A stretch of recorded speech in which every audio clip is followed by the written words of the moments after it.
air quality index in certain parts of India is higher than 500. Cleaner environment, clean water, clean air. This is the basic necessity that we need. Number of lung cancer cases who are non-smokers is rising rapidly. जो population density है वो western country के comparison में काफ़ी ज़्यादा Can give, or what is the small steps that as a parent I can take? have increased 40% chance of asthma. हमारे को हवा भी परचेस करनी पड़ सकती है. Good afternoon, friends. Welcome to another episode of Medicine Unmasked. I want to talk about something very serious today. It is the air that we breathe. The air quality index in certain parts of India is higher than 500, which is equivalent to 25 cigarettes a day. Asthma cases in children have risen to 40% more in the last 3 years. Number of lung cancer cases in India who are non-smokers is rising rapidly.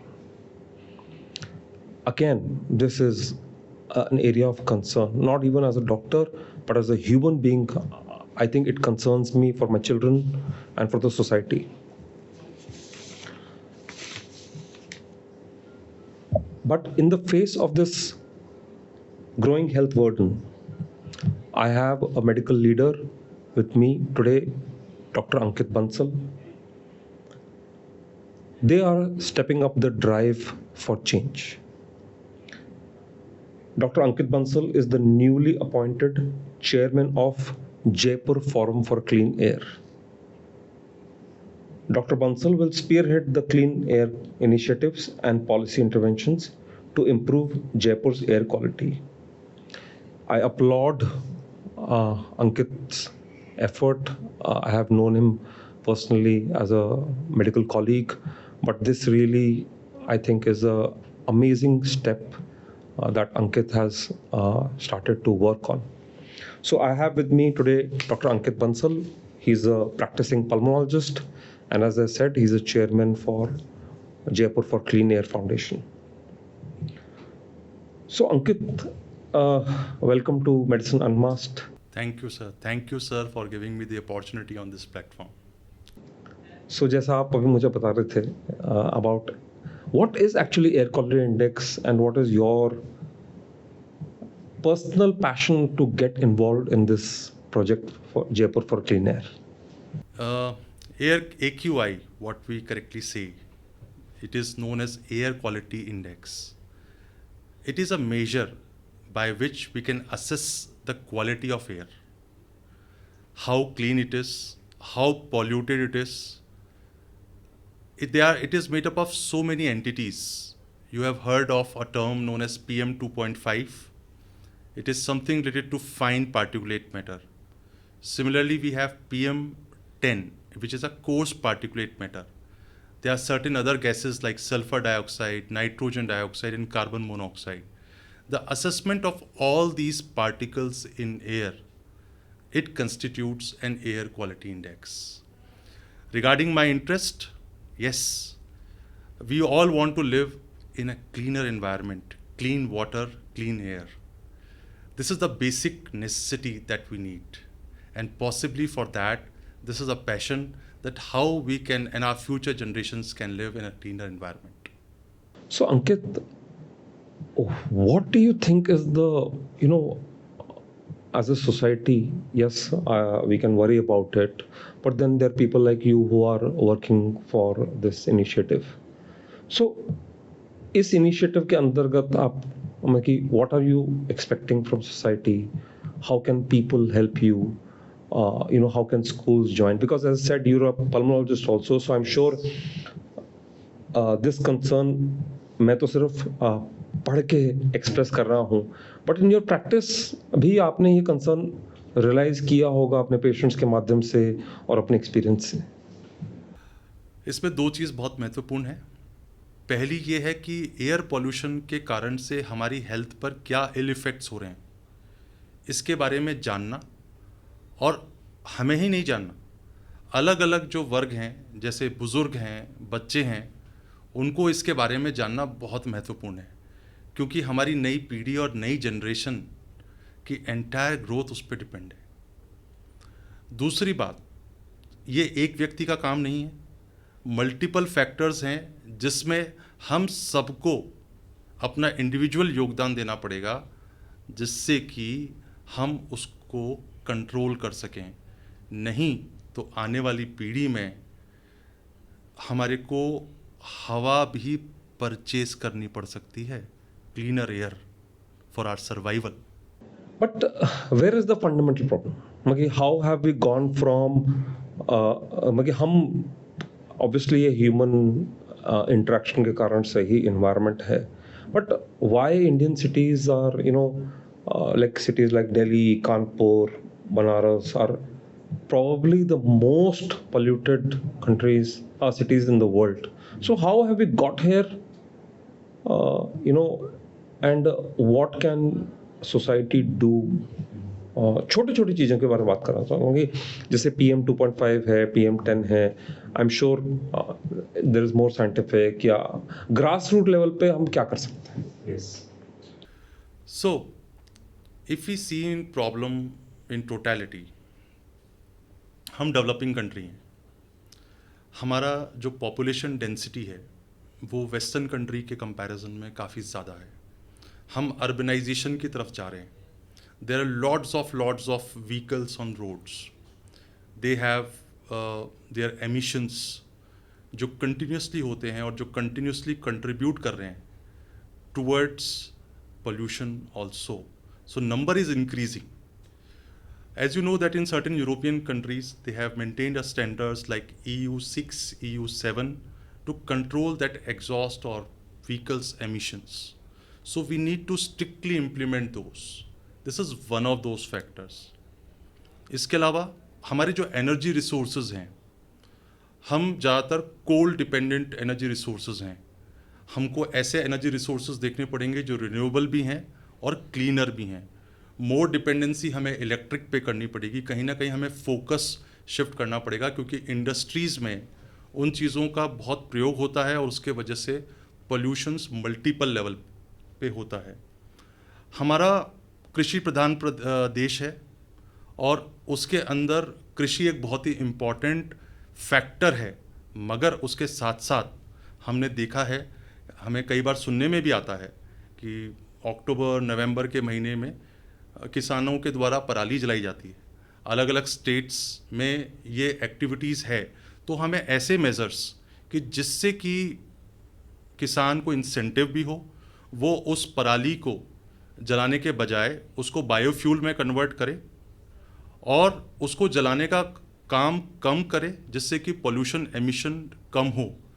और सबसे important बात है awareness कि इसके इल effects क्या हैं, how हमारी अपनी हेल्थ को हम कैसे सुधार कर सकते हैं और इसके दुष्प्रभावों से हम कैसे बच सकते हैं। So I think Ankit, thank you, but I come मुझे एक पल्मोनोलॉजिस्ट के पॉइंट ऑफ व्यू से एक टेस्ट आप लोग करते हैं, lung function test. As per research, higher AQI I am sure affects lung function test 20-30%.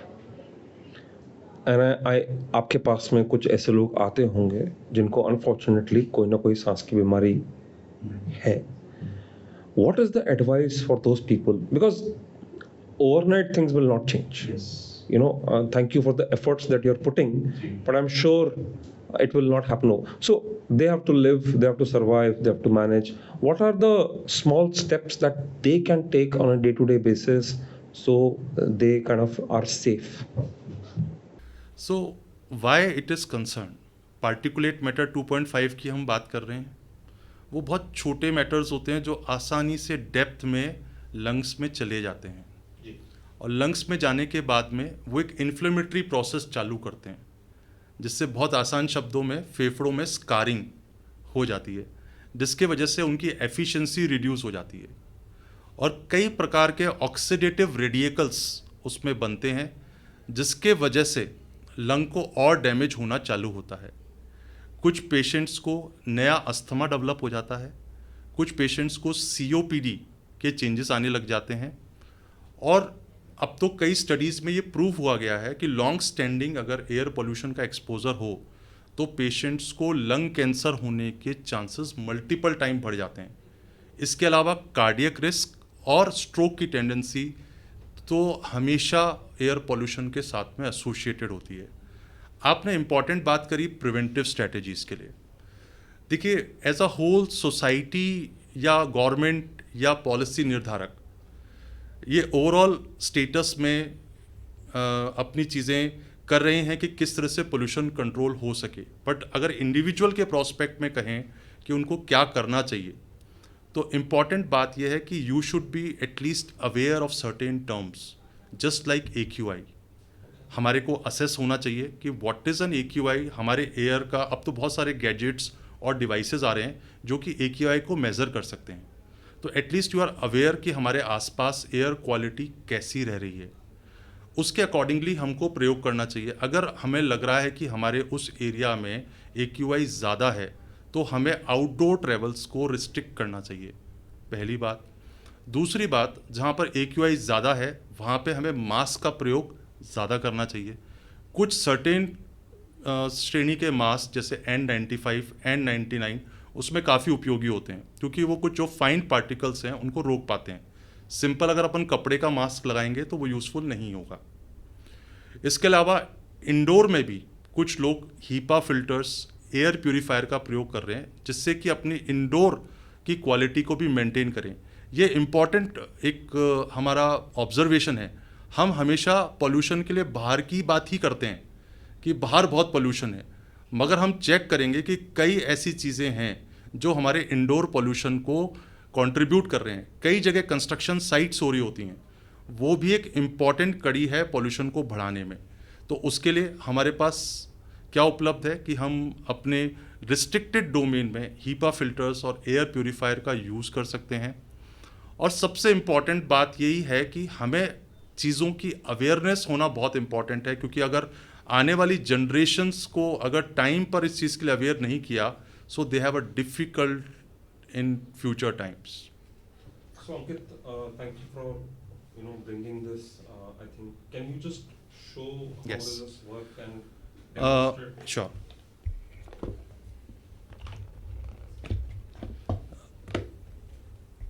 This is what we call as an AQI meter.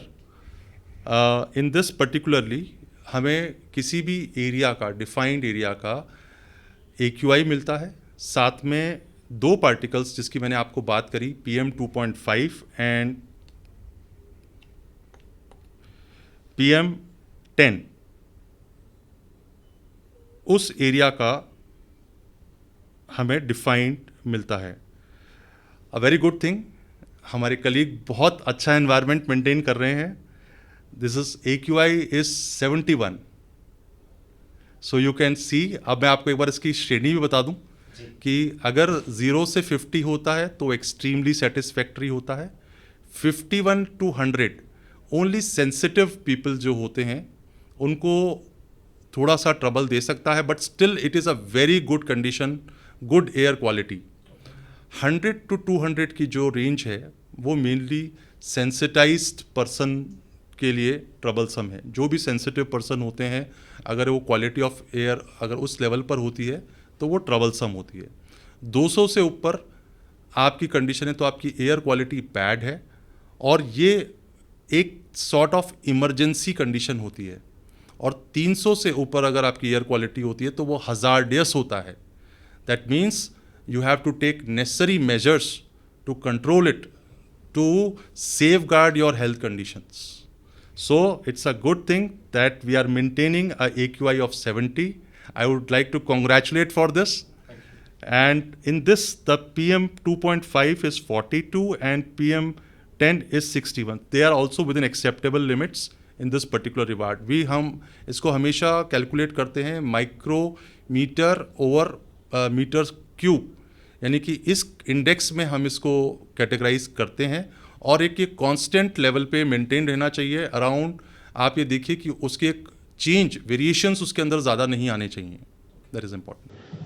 So Ankit, thank you. It is मुझे भी आज बहुत सीखने को मिला and but one area of concern जैसे मैं आपसे पहले भी बोल रहा था,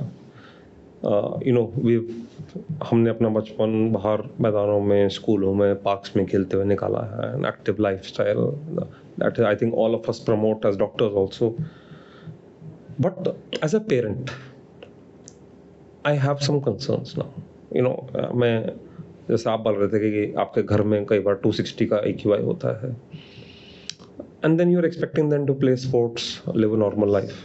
So as a parent, for बहुत सारे parents जो इसको watch कर रहे हैं, what is the message that we can give, or what is the small steps that as a parent I can take so to safeguard my children's health?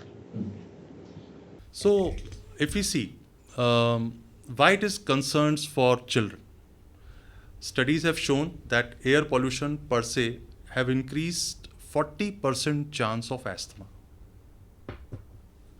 तो कहीं ना कहीं ये हमारे बच्चों की जो हेल्थ है उसको इम्पैक्ट कर रहा है. बच्चों की हेल्थ इम्पैक्ट इसलिए भी हो रही है क्योंकि बच्चों के बारे में they breathe slightly faster and they inhale the more quantity of air as compare to an adult. उनके डेवलपिंग लंग्स होते हैं, छोटे एयरवेज होते हैं, वो ईजीली जो पार्टिकुलेट मैटर है वो पेनिट्रेट करता है, इन्फ्लेमेटरी प्रोसेस करता है. लॉन्ग रन में उनको जो लंग का जो डेवलपमेंट होना चाहिए वो उस हिसाब से रुक जाता है. तो इसलिए वो एस्थमा के लिए और जो दूसरी लंग्स रिलेटेड डिजीजेस हैं उसके लिए ज़्यादा प्रोन हो जाते हैं. इम्पॉर्टेंट मेजर्स है कि हम उसको कंट्रोल कैसे कर सकें, अपना बचपन कैसे लौटा सकें. उसके लिए डेफिनेटली हमारे जो बच्चे हैं उनको समझ होनी चाहिए कि पोल्यूशन होता क्या है, बाहर का एनवायरनमेंट क्या होता है. उसके अकॉर्डिंगली अगर उनको ऐसा लगता है कि बाहर का एनवायरनमेंट उनके लिए सूटेबल नहीं है तो उस वक्त आउटडोर एक्टिविटीज़ को थोड़ा सा रिस्ट्रिक्ट कर देना चाहिए. इसके अलावा हम मास्क का ज़्यादा उपयोग कर सकते हैं, जैसे N95, N99 जैसे मैंने आपको बताया. डेफिनेटली आपका खान पान बहुत चीज़ों को सुधार सकता है. तो anything which is ingredient rich in vitamin C, other oxidants अगर अपनी डाइट में इन्वॉल्व करें, सिट्रस फ्रूट्स को इन्वॉल्व करें. हल्दी एक बहुत ही, turmeric is a very important entity जो आपकी लंग हेल्थ को बहुत ध्यान रखता है.